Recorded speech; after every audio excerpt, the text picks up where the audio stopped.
Hey everybody, it's Jason Blaha here, and once again it's time for the Q&A, so let's go ahead and knock this out. Alright, first question.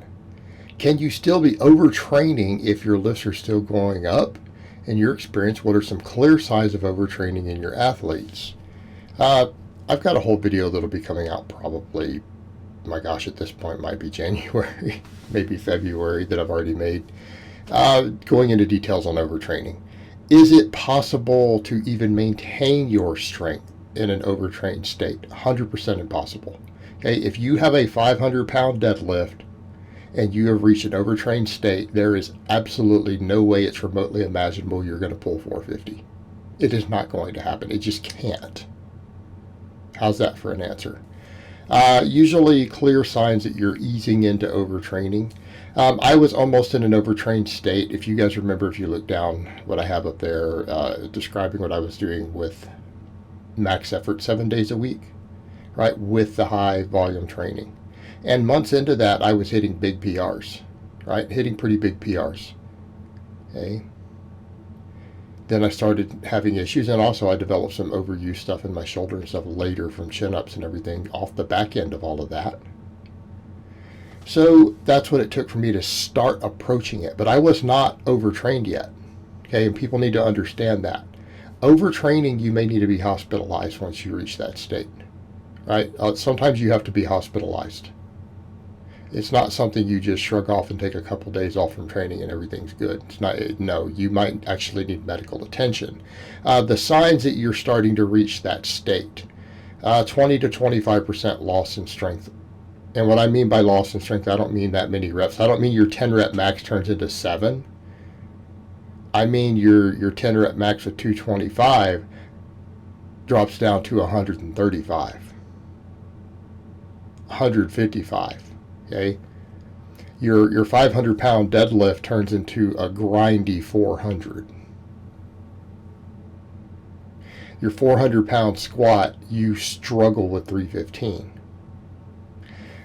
Usually you start getting, leading into it, you start getting a lot of cramping while you're trying to sleep at night. Like sometimes you'll get down to where you can only sleep 2 or 3 hours a night because your muscles are cramping so intensely, and like your low back hamstrings and stuff, that it removes your ability to sleep.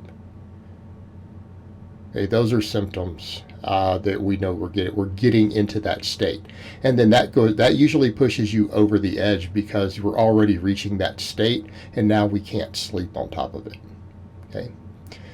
Usually, you also see elevated resting heart rate with no explanation, elevated blood pressure, a lot of really, really labored breathing. Becomes harder for you to breathe, but usually we definitely see the resting heart rate. So if your resting heart rate is normally 60 or 70 beats a minute, it may jump up to 100 even first thing in the morning. Your blood pressure goes up. Those are the signs and symptoms that we're reaching an overtrained state. But it's usually that whole combination is the dead giveaway. Right? That's the dead giveaway. All right, next question. Hypothetically speaking, if one was to only do squat, bench, and deadlift and back extensions, can't one just replace the back extensions with the good morning to get into more hamstring work as well as low back? Is there a circumstance where it would make sense to do the back extension and good morning in a training program if that's all we're doing? Maybe this person feels back extensions are a waste of time and would rather get stronger at good morning. Well, hypothetically speaking, you would get a lot bigger and a lot stronger, hypothetically, if you just trained fucking correctly. How's that? Now, back over to answer your hypothetical question. If you only do 4 exercises, you're a dumbass. Training is not for you. You're stupid. You need to hire a coach. Okay? You just can't, you have no business writing your own programming.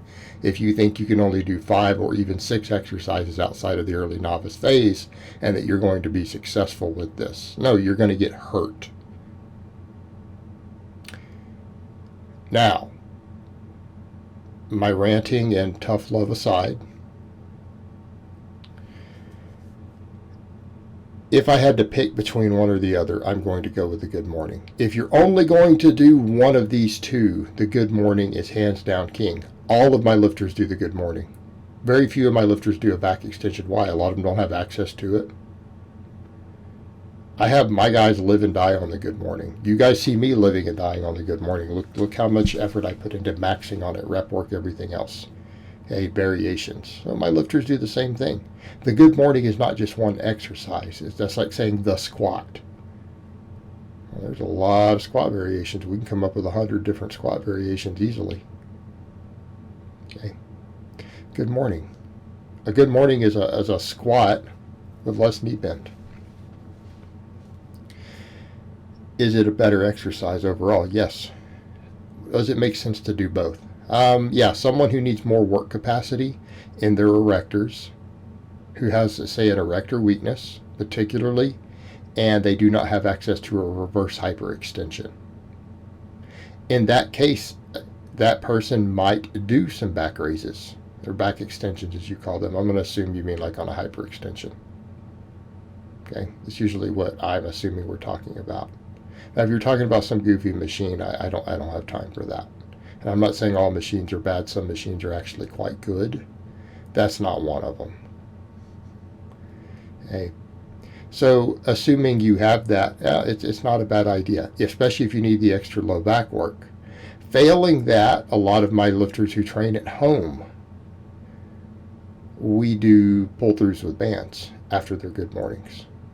Okay, so if you're in a situation to where we need the extra low back and the extra glute and all the posterior chain, and we're pushing your overall training loads relatively high, and you need something easy to recover from, which is where a movement like this fits in, whether you're talking about like a hyperextension or a pull through or something like that, a band pull through works really, really well, and it adds a completely different dynamic, right? It adds a nice peak contraction, because on a good morning, as we get towards peak contractions, I tell guys, don't go all the way. It's not necessary for you to try to hyperextend at the top. It's a real bad idea when you get heavy. And we're already unloaded at that point, whereas with something like a pull through, but with cables and particularly with a band, we're over to hitting the tension at that peak contraction. So we get a different performance element in terms of the strength curve and the joint angle specificity. So it makes sense to throw something like that in if you need it. All right, next question. What has your diet been like during your recomp? All right, guys, I don't like to talk nutrition a lot. And it's not that nutrition is not part of fitness. It's that nutrition is such a controversial topic that it's taken on religious connotations for people, that anytime you discuss nutrition, someone says you're going to die at age 17 due to the terrible foods you're eating, whether it's the saturated fat or the fructose or the insulinogenic foods or the fiber and the anti-nutrients is going to block your ability to absorb all minerals, and your bones are going to crumble to dust because you ate some fiber, or why vegetables kill you, or why red meat, lean red meat kills you, right? Why milk kills you. Okay, you can't discuss nutrition without a bunch of literal moronic fucktards chiming in with stupid stuff like that. And I'm going to tell you right now, if you fall into any of those categories, if you think that any amount, a moderate amount of naturally occurring fructose will harm you, or that fiber is harmful, or vegetables are harmful, or moderation of saturated fat is harmful, okay, if you think any of those things are, you're a fucktard. You need to shut up about nutrition and actually do real research. Okay, doesn't mean that you read some book some guy wrote. That's not research. You need to go dig into nutrition research. You need to shut up. The problem is every time you discuss nutrition, those people chime in with what you're doing of how stupid and how terrible it is. Okay, that out of the way, as you guys can see, what I've been doing for months and months, like we're talking about since the entire lockdown, people were asking, oh, were you still drinking a gallon of milk? Guys, there was no milk. What are you talking about? In my part of Houston, you could not get milk during the first couple months of the lockdown. It was non-existent. I couldn't have gotten milk if I wanted. I couldn't have gotten milk for $20 a gallon. Nobody had it. So it's not even logistically possible. What I did, chicken, brown rice, broccoli, Greek yogurt, fruit. By fruit, I mean whatever I wanted, cantaloupe, watermelon, whatever. That's what I did during pretty much almost the entirety of that 11 pounds of weight loss. I'm going to ease into the vertical diet, but because of me being me, and I like to buy so much stuff in enormous quantities, Like, let me just get 200 pounds of brown rice delivered. I do stuff like that. And, it's like, oh, let me buy 100 pounds of frozen chicken at a time. So because of that, I've got a pretty large amount of brown rice and chicken I'm going through. And when I'm done with most of it, I'll switch over to the vertical diet. And yes, I've already been stockpiling for that. I've already got at least 20 pounds of steak and grass-fed bison in my freezer. I've got like 150 pounds of white jasmine rice. So I'm actually getting ready for that. I'm going to ease into the vertical diet. And for a whole host of reasons, I don't feel the need to get on YouTube and justify it or discuss it in vast detail. Okay? You can go look at your own research, draw your own conclusions. Diet is too nuanced, I think, for strength and conditioning channels to spend a lot of time covering, in my opinion. And it creates nothing but drama. You might as well just be picking fights. You might as well just be picking fights and calling people out, because discussing food at all is going to get you hate. You can't discuss food at all on the internet and nutrition. People will hate you for it. All right, next question. Actually, there is no other questions in this one. I'll talk to you guys next time in part 2.